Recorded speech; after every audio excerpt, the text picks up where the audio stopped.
सबसे पहले एक आरामदायक पोजीशन में बैठ जाइए। अपनी पीठ को एकदम सीधा रखें और गहरी सांसें लें। अब जब भी आप रेडी हो, अपनी आंखें बंद कर लें। अपने हाथों को धीरे धीरे ढीला छोड़ दें। अपने कंधों को गर्दन से नीचे एक सहज स्थिति में ले आए। अब इसी पोजीशन में अपनी सांसों पर ध्यान केंद्रित करें।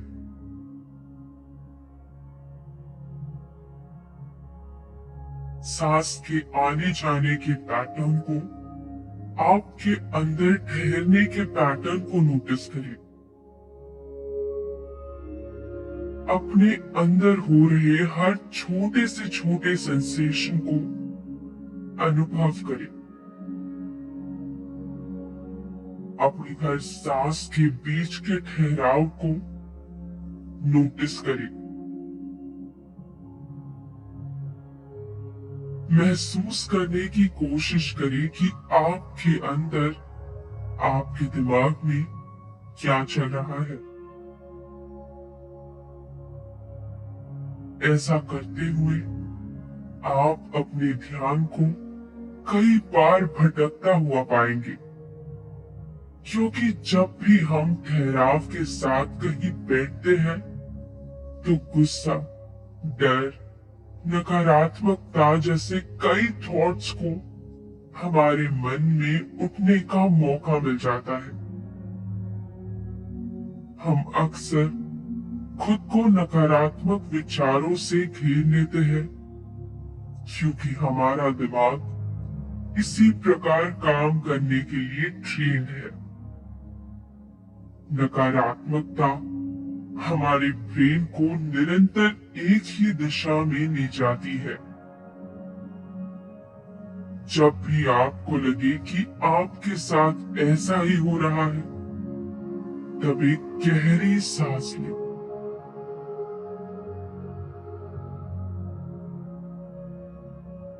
अपने मन से विचारों को दूर ढकेलने की कोशिश ना करें।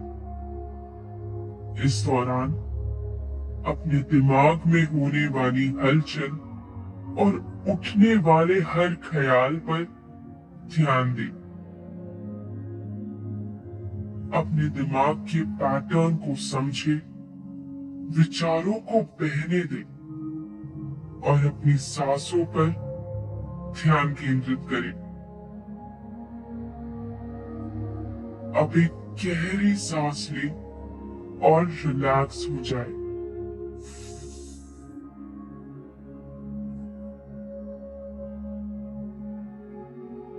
आज हम नकारात्मक विचारों और उनके मैनेजमेंट पर बात करने वाले हैं।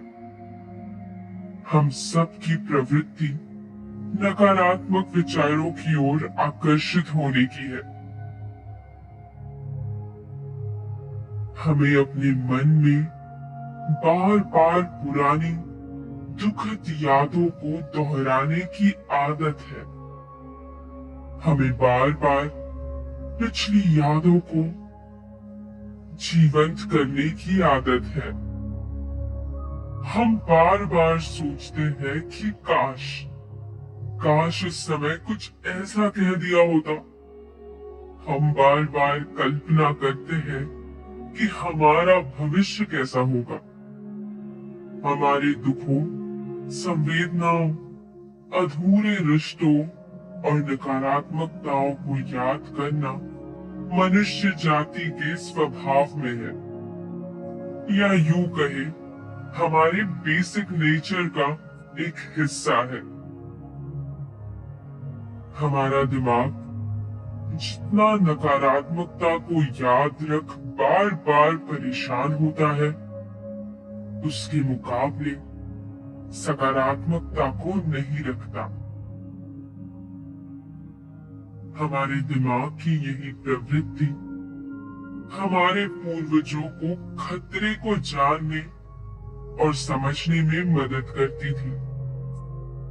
लेकिन जब हम इस प्रवृत्ति का पालन करते हैं, तब हमारा तनाव बढ़ जाता है और खुशी कहीं छुप सी जाती है। तो चलिए नकारात्मक सोच को बदलने वाली प्रक्रिया की ओर बढ़ते हैं।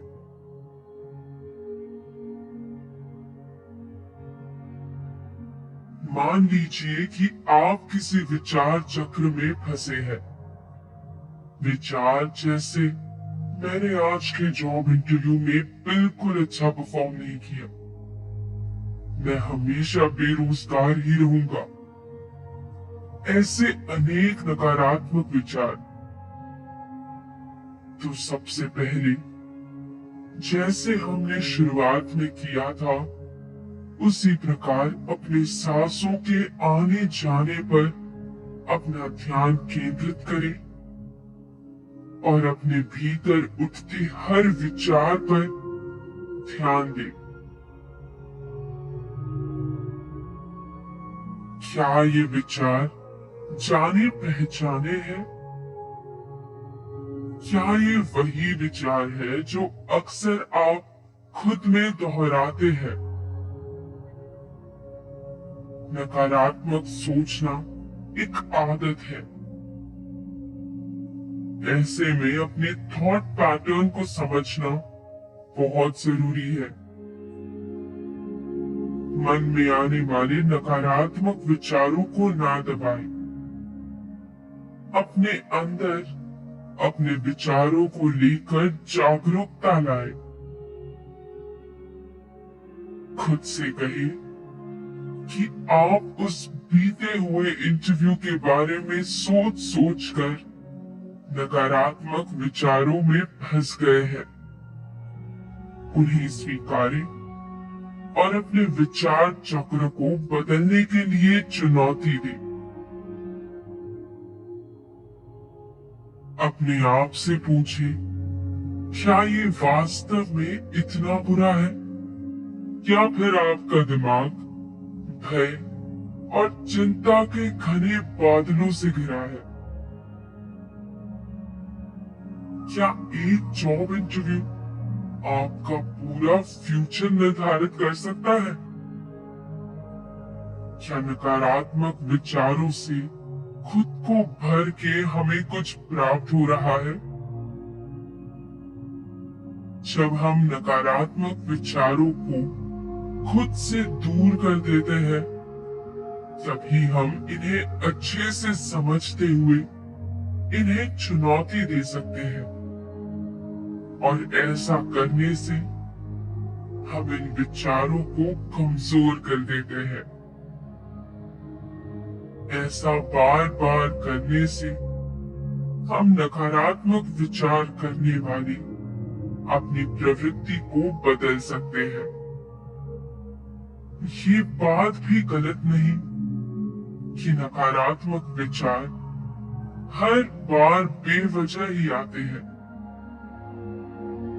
कभी कभी किसी समस्या का समाधान और उससे जुड़े पहलुओं को सोचते हुए भी हम नकारात्मकता की ओर बढ़ जाते हैं। तो अगली बार जब भी आप नकारात्मकता के अंधेरे में फंस जाएं, तो अपने सकारात्मक विचारों की लाइट जलाना ना भूलें।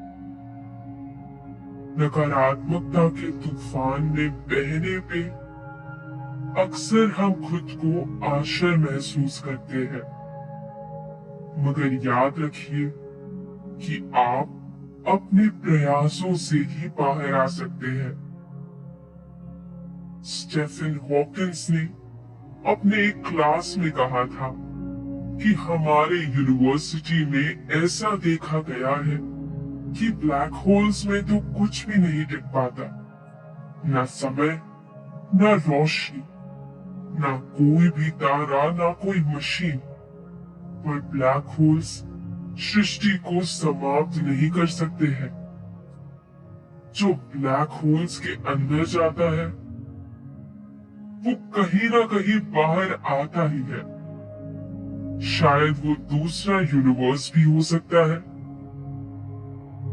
तो आप भी जिंदगी में अगर किसी ब्लैक होल में अटके हैं तो डरिए मत, कहीं ना कहीं आप बाहर जरूर निकलेंगे। अब धीरे धीरे इस क्षण में आने की कोशिश करें। अब एक आरामदायक स्थिति में आ जाए।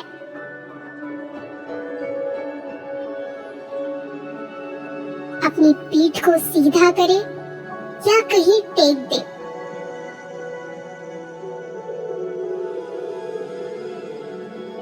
गहरी सांस लेते हुए शरीर में चेतना को प्रवाहित होने दें।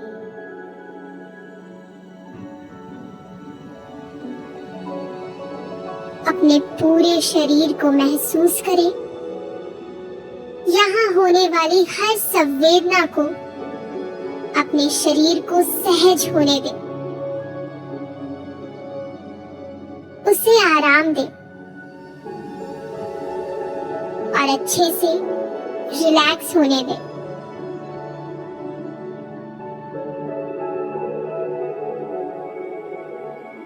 अगर आप बैठे हैं तो अपने सारी मसल्स को, मांसपेशियों को रिलैक्स होने दें।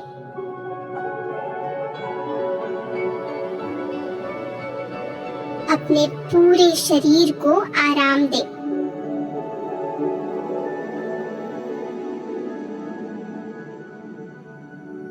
अपने चेहरे को किसी भी भाव के अधीन ना रहने दें। आंखों को रिलैक्स होने दें। पूरे शरीर को रिलैक्स होने दें।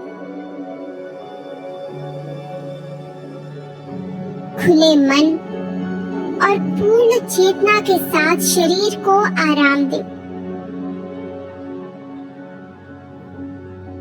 अब हम धीरे धीरे इस ध्यान की प्रक्रिया को आगे बढ़ाते हैं।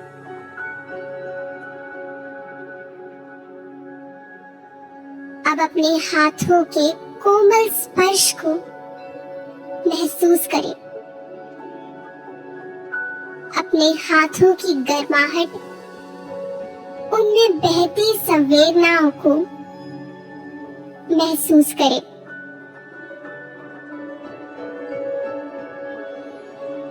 अपनी चेतना को अपनी सांसों में केंद्रित करें। इसे अपने पूरे शरीर में बहता हुआ महसूस करें। अब अगली सांस भरते हुए उनके द्वारा अंदर आने वाले पोषण का अनुभव करें। हर अंदर आने वाली सांस स्वस्थ रक्त प्रवाह के लिए आवश्यक ऑक्सीजन लाती है। हर अंदर आने वाली सांस आपके शरीर को पोषण देती है। हर बाहर जाने वाली सांस आपको पूर्ण विश्राम की अनुभूति करवाती है। आपकी श्वास एक वाहन समान आपकी शान की जरूरत को आपके पास लाती है। प्यार, ताकत, शांति, सहजता और स्वीकृति की सांस भरें, जो अंदर आते हुए आपको हर क्षण पोषित करती है। नकारात्मकता, चिंता, अस्थिरता, तनाव की सांस छोड़ें। इस क्षण में सकारात्मकता को लाए, समय ले और अपनी आवश्यकता को सांसों के माध्यम से ग्रहण करें और हर नकारात्मकता को जाती हुई सांस के साथ छोड़ दें। अगर किसी भी क्षण आपका ध्यान भटके तो सांस को भरते और छोड़ते हुए ध्यान को वापस केंद्रित करने की कोशिश करें। ध्यान दीजिए कि आपका शरीर कैसे सांस के साथ रिदम में बहता है। अपनी सांसों की लय पर ध्यान दें, इनके सुखद अनुभव पर ध्यान दें। अपनी जरूरत के पोषण को सांसों में भरें और अनावश्यकताओं को जाती हुई सांसों में छोड़ दें। अब हम धीरे धीरे इस सेशन को समाप्ति की ओर ले जाते हैं। उससे पहले अपने दैनिक व्यवस्था के बीच समय निकालने के लिए खुद को सराहें अपने स्वास्थ्य और कल्याण के लिए समय निकालने के लिए। ये खुद की बेहतर मनस्थिति सुधारने का कार्य है। इस क्षण को स्वीकारें और सकारात्मकता के साथ अपना लें।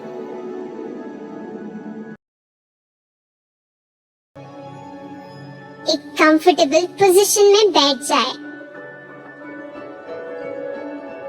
अपने शरीर को एक आरामदायक स्थिति में आने दें और गुरुत्वाकर्षण बल को धरती की ओर सीधे जाते हुए महसूस करें।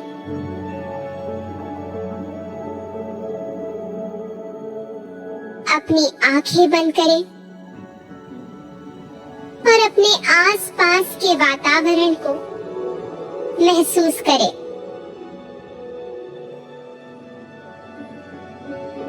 क्या यहाँ किसी प्रकार का तनाव या दर्द है? यदि है तो उसे जाने दें।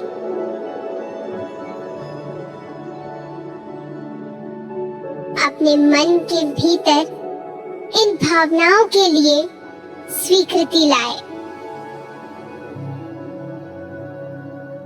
अब ध्यान को और केंद्रित करने के लिए अपनी सांसों को एक साधन बना ले। हर सांस को भरते हुए अपने शरीर का विस्तार अनुभव करें। सांसों को स्वाभाविक रिदम से लेते रहे, लेकिन पूरी एक्टिवनेस के साथ। हर सांस को भरते हुए अपने शरीर का विस्तार अनुभव करें और छोड़ते हुए हर गैर जरूरी विचार को जाने दें।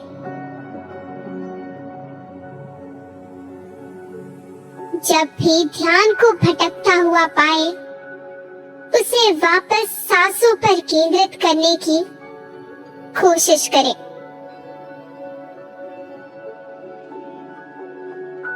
वापस भरती हुई सांस के साथ रिलैक्स हो जाए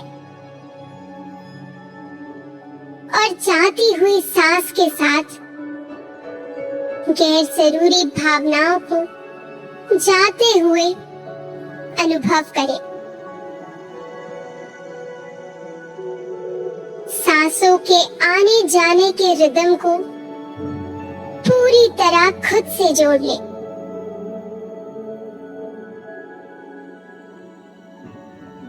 अपने मन को आराम दें।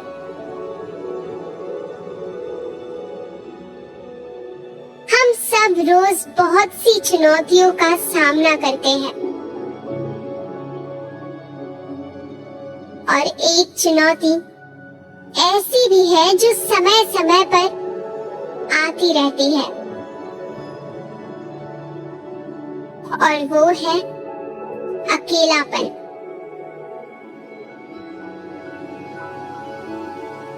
जब भी हमें किसी कम्युनिटी में शामिल नहीं किया जाता जब हम किसी दूर जा चुके दोस्त को याद करते हैं, या जब कभी कोई रिलेशनशिप खत्म हो जाता है, हमें अकेलापन महसूस होता है।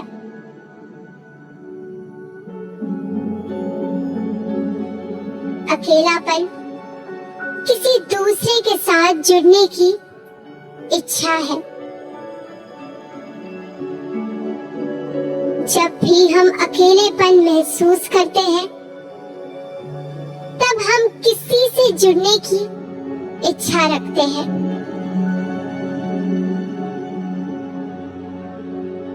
हम लोगों से घिरे रहते हुए भी अकेलापन महसूस करते हैं, लेकिन अकेले रहने की कैटेगरी में एक अनुभव ऐसा भी है जो अकेलेपन जैसा लगता है, पर उससे बहुत अलग है, और वो है एकांत। जहां अकेलापन नकारात्मक लगता है, वही एकांत सकारात्मक। खुद के साथ होना ही एकांत है। शुरू में एकांत अजीब लग सकता है, पर ये समय के साथ बेहतर होता जाता है। ध्यान के माध्यम से हम खुद के साथ एक मजबूत रिश्ता बना सकते हैं। हम ये भी सोच सकते हैं कि हम खुद से दोस्ती कर रहे हैं, क्योंकि हम इंसान हैं, तो इंसानी स्वभाव के अनुसार हम किसी कनेक्शन को ढूंढते रहते हैं, पर अभ्यास के साथ हम खुद में पूर्ण होने में सक्षम हो जाते हैं। यही एकांत है। अकेलापन अनुभव करना स्वाभाविक है, और हमें इसे स्वीकारना चाहिए। ध्यान करने से अकेलापन खत्म नहीं होता, पर हम दूसरों से कनेक्शन बनाने की होड़ से दूर खुद से और गहराई से जुड़ पाते हैं। जैसा कि ओशो ने एक बार कहा था कि अकेलापन दूसरों की अनुपस्थिति है। एकांत स्वयं की उपस्थिति है।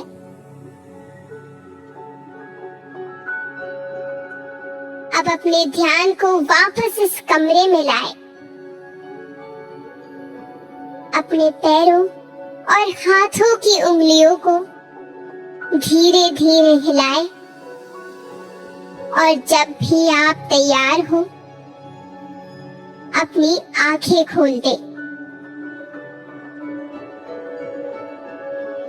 मुझे आशा है कि अब से आप अपनी भावनाओं के बारे में सोचेंगे और सांत्वना और अकेले होने के बीच भ्रमित नहीं होंगे। अगले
अपने शरीर को सीधा रखें।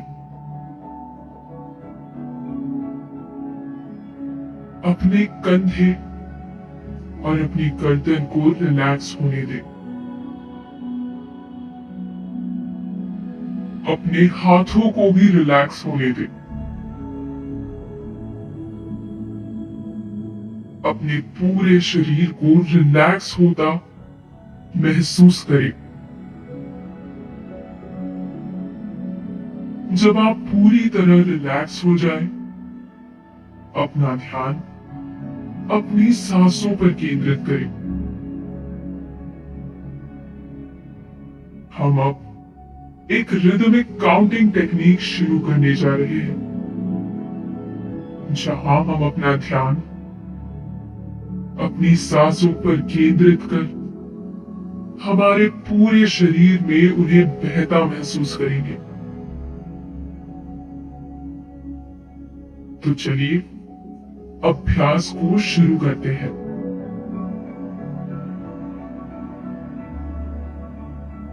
सांसों को अंदर खींचे 4 के काउंट तक, उन्हें होल्ड करें 4 के काउंट तक और 8 के काउंट पर छोड़ दें। शुरू करें सांसें अंदर खींचकर। 2, 3, 4, अब होल्ड। 2, 3, 4, अब छोड़ दे। 2, 3, 4, 5, 6, 7, 8। सांसें अंदर खींचकर 2, 3, 4, अब होल्ड। 2, 3, 4, अब छोड़ दे। 2, 3, 4, 5, 6, 7, 8। सांसें अंदर खींचकर 2, 3, 4, अब होल्ड। 2, 3, 4, अब छोड़ दे। 2, 3, 4, 5, 6, 7, 8। सांसें अंदर खींचकर 2, 3, 4, अब होल्ड। 2, 3, 4, अब छोड़ दे। 2, 3, 4, 5, 6, 7, 8।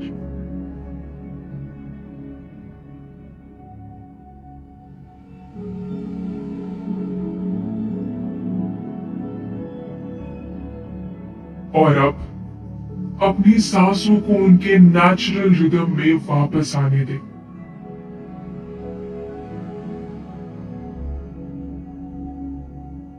अंदर आने और जाने वाली सांसों पर ध्यान दें।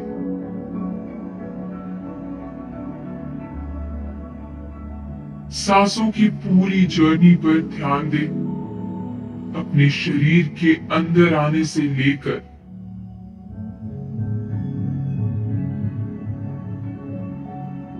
जीवन की बहुत सी लड़ाइयों में से एक है गलत ना साबित होने की लड़ाई।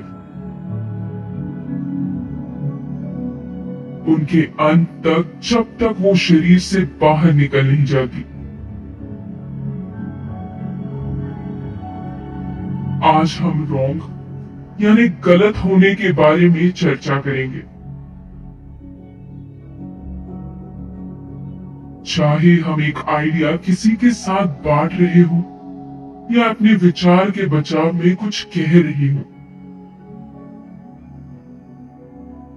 हमें हमेशा सही होना होता है और ये प्रवृत्ति हमारे अंदर, हमारे आसपास के सामाजिक वातावरण से आती है, जो हमें सिखाता है कि जो व्यक्ति गलत है वो कमजोर और बुद्धिहीन है और जो सही है वो शक्तिशाली और सक्षम।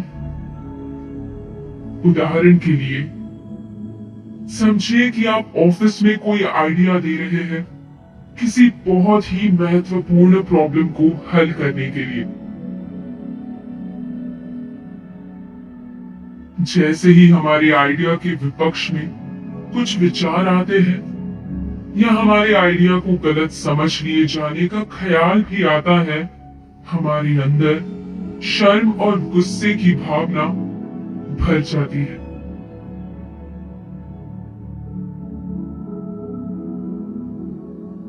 मगर ये जो हमारा विरोध है गलत ना होने के प्रति, ये हमें स्ट्रेस और दुख से भर देता है।